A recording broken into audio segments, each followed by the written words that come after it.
आप सभी सुधीजनों को सादर नमस्कार। मित्रों, आज हम बात करने वाले हैं मांगलिक योग के विषय में। हम बात करेंगे कि यह योग बनता कैसे है, इस योग के निवारण के क्या लक्षण हैं अथवा इसका निवारण कैसे होता है तथा इसके होने से किस फल की प्राप्ति होती है।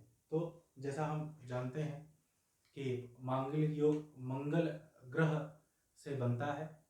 तो यह नियम है कि मंगल ग्रह यदि प्रथम भाव में, चतुर्थ में, सप्तम में, अष्टम में, द्वादश में यदि इन स्थानों पे मंगल हो तो मांगलिक योग होता है। अब यदि प्रथम भाव में मंगल है, चतुर्थ भाव में मंगल की स्थिति हो, सप्तम भाव में मंगल की स्थिति हो, अष्टम भाव में मंगल की स्थिति हो और द्वादश भाव में मंगल की स्थिति हो, तो ऐसी स्थिति में मांगलिक योग होता है। चूंकि यह जन्म कुंडली है तो लोग जन्म कुंडली में ही देखते हैं। जन्म कुंडली को हम सूर्य कुंडली भी कहते हैं। सूर्य कुंडली सूर्य से के विचार से बनाई जाती है, अर्थात सूर्य जिस लग्न में होता है, जिस जहाँ पर उदित होता है उसको हम लग्न मान करके बनाते हैं ऐसा। तो सूर्य आत्मा कारक है, इसलिए सिर्फ इस कुंडली को ही लोग देखते हैं। जबकि यदि हम मांगलिक योग की बात करें तो यह दो प्रकार से होता है, एक लग्न के माध्यम से अथवा सूर्य के माध्यम से या सूर्य कुंडली से, और दूसरा चंद्र कुंडली से। क्योंकि चंद्र मन का कारक है तो मन पर भी इसका असर पड़ता है। तो इस स्थिति में चंद्र कुंडली का भी हमको विचार करना चाहिए। यदि चंद्र कुंडली में ऐसी स्थिति बनती हो तो वहां भी मंगल योग होता है। चंद्र कुंडली अर्थात यदि चंद्रमा से ये स्थिति बन रही हो तो, जैसे सपोज कीजिए कि यहाँ प्रथम भाव में अगर ये लग्न कुंडली ना होकर के यदि हम एक कुंडली का निर्माण और करते हैं और हम ऐसा मानते हैं कि चंद्रमा जहां बैठा हो, जैसे यदि चंद्रमा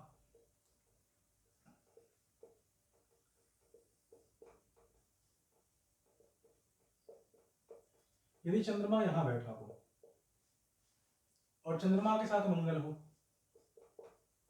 इसी प्रकार से प्रथम भाव में यहां मंगल हो गया, या चंद्रमा से चतुर्थ में मंगल हो, चंद्रमा से सप्तम में मंगल हो, चंद्रमा से अष्टम में मंगल हो और चंद्रमा से द्वादश भाव में मंगल हो, तो ऐसी स्थिति में जो योग बनता है इसको हम कहते हैं चंद्र मांगलिक या चांद्र मांगलिक। यह हम कहते हैं चंद्र मांगलिक अथवा चांद्र मांगलिक, ऐसा योग कहते हैं। तो जो मंगल से बनने वाला योग विशेष है मांगलिक योग, वह दो प्रकार से हो गया, एक लग्न से और दूसरा चंद्रमा से। अब बात होती है कि इसका निवारण कैसे हो। यदि किसी की कुंडली में मांगलिक योग है तो उसका निवारण कैसे हो सकता है, या कुछ ऐसी स्थितियां हो सकती हैं क्या कि मांगलिक योग से जो लगने वाला दोष है वो उत्पन्न ना हो या मांगलिक योग न माने हम। तो ऐसा एक लक्षण है, कहते हैं कि यदि मंगल से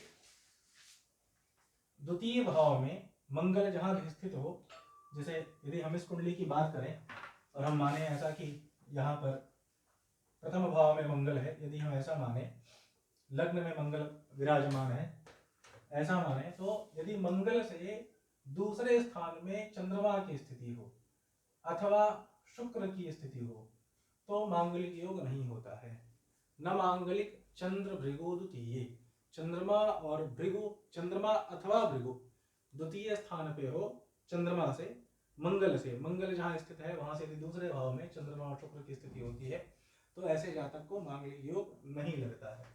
इसके साथ ही न मांगलिक मंगल राहु योगे, मंगल और राहु एक साथ हो, यदि चंद्रमा शुक्र द्वितीय स्थान पर हो, द्वितीयस्थ हो मंगल से, तो योग नहीं होता है। मंगल और राहु का योग हो, मंगल प्लस राहु का योग हो तो नहीं होता है। इसके साथ साथ में न मांगलिक पश्यति भौम जीवा, यदि जीव देख रहा हो, यानी मंगल को देख रहा हो बृहस्पति जी अर्थात बृहस्पति गुरु देख रहा हो, तो ऐसी स्थिति में भी मांगलिक योग नहीं होता है। और कहा कि न मांगलिक केंद्र गते च राहु, अगर केंद्र में राहु हो, यदि केंद्रस्थ राहु हो तब भी मांगलिक योग नहीं लगता है। तो यह कुल 4 विकल्प हैं, यह 4 योग मुख्य रूप से हैं। ऐसे योग के रहते मांगलिक योग नहीं होता है। और मांगलिक 2 प्रकार से होता है, जैसा कि हमने बताया लग्न अथवा चंद्र, तो इसके हिसाब से हमको मांगलिक योग पर विचार करना चाहिए।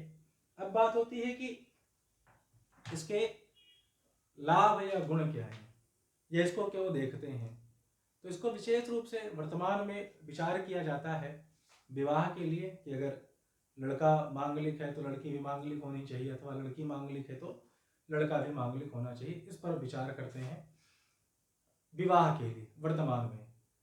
तो उसका कारण विशेष ये है कि दाम्पत्य जीवन सुखमय नहीं रहता है अगर एक मांगलिक है दूसरा मांगलिक नहीं है। तो दाम्पत्य जीवन सुखमय हो इसके लिए मांगल की विचार करते हैं और विवाह से पूर्व मंगल से संबंधित यज्ञ अनुष्ठान पूजन इत्यादि करवाते हैं, अथवा कुंभ विवाह इत्यादि का भी प्रचलन है तो कुंभ विवाह इत्यादि भी करवाते हैं।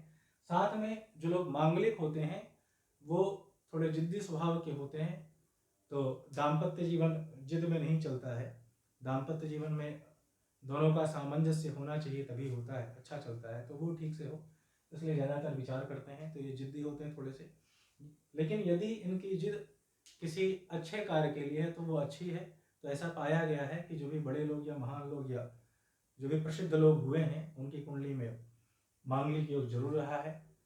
यदि आपको ये कंटेंट अच्छा लग रहा है तो उस चैनल को सब्सक्राइब और शेयर ज़रूर कीजिएगा। और भी किसी योग को अभी आप जानना चाहते हैं या अपनी कुंडली में विचार करवाना चाहते हैं तो ज़रूर संपर्क कर सकते हैं। नमस्कार।